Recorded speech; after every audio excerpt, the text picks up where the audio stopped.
जेजून म्हणलें, अस्तोऱ्यांक जाल्ल्या सगळ्या भुरग्यां भितर जुआंव बातिस्तावन व्हड दुसरो कोण उपजूंक ना म्हूण हांव तुमकां खरेंच सांगता. तरी पूण सर्गीच्या राजान हेरां परस ल्हान तो ताचेवन व्हड.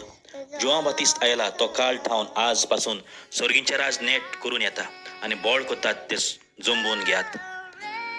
सगळ्या भाकणारांनी आनी समोरतीन निरोप दिला तो जुआंव ये पर्यान आनी तुमी हे मात मानून घेतलींत जाल्यार येवचो आसुल्लो इलियास तोच आयकूंक कान आसात ताणें आयकुचें. वैबा भयणानो, जुआंव बातिस्त जावन आसा आदल्या आनी नव्या करारा मदें एक पूल कसो. आदल्या करारांतलो निमाणो भाकणार आनी नव्या करारांतलो पयलो प्रभादी. ताणें जेजूक लागशिल्ल्यान तयारी केली. जेजूक ताणें बोट दाखयलें. जेजू ताका वाखाणटा. सगळ्याकून ल्हान तो आपल्या जिवितांत सदांच ल्हान तो जालो देवा आनी मनशां मुखार. आमी ताची देख घेवची म्हूण जेजू आमकां सांगता. जो कोण ताचे भाशेन ल्हान जाता तो ताचे परस व्हडलो जातलो सर्गीच्या राजान. म्हणटच सगळीं आमी ल्हानविकायेन जेवया, जुआंव बातिस्ताची आमी देख घेवया.